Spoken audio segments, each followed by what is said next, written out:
worked last night, so. Nah, I feel that. Then it's kind of gloomy, kind of rainy. Yeah, well, and then I was just sitting there. I was like, I wonder if anyone could detail my car at like 8. Yeah, nah, I got you. Yeah, for sure. All right, man. Well, I appreciate it. Here's the key. Oh yeah, appreciate you. Yeah. Yeah, it's nothing too bad for real, man. You be good. Cool. Yeah, just give me a call. I got you. Thank you. Yes, sir.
Alright, so we basically washing this down like a regular standard car wash. Since we're in the car wash bay, there's no need for a pressure washer or a foam because everything is under control. There's no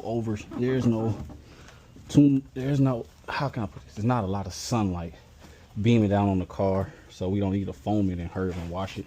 Kind of got time, so it's the sun is kind of controlled in this area, so we good.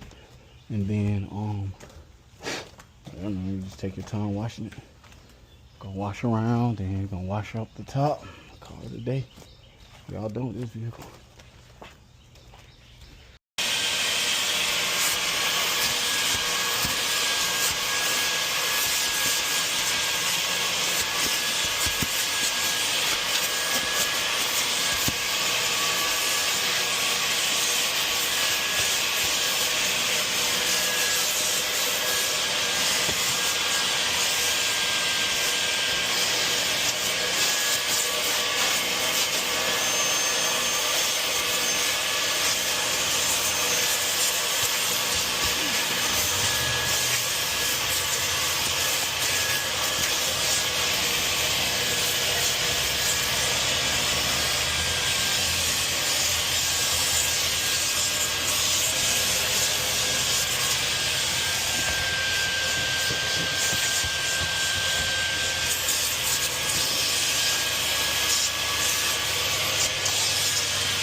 Alright, since I don't have any carpet, you're gonna spray this and wipe it down. Make it look good. Kinda in this wash bay, so it's real kinda dark back here. Don't really have natural light, so I use my phone as a light. This is all good.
So we all done with this vehicle. As you can see, tire shine on it. We washed it up, made it look good. He wanted an interior shampoo, which on the ground doesn't have any carpet, so we just had to do the seats. And as you see, the seats look good. It smells good in here. I know he's gonna be proud. Seats weren't really that dirty, so it wasn't a big, huge shampoo job that I had to do. And as you see, we just wiped these floors up for him. That's everything. Full in and out shampoo on this vehicle. Catch y'all another one. Earl's detailing out. Peace. Too bad? Nah, not at all. Seats were easy. I mean, it wasn't really super dirty interior wise. Yeah. So. It looks good though. Wash and wax the outside. For sure. Sweet. You got a Venmo?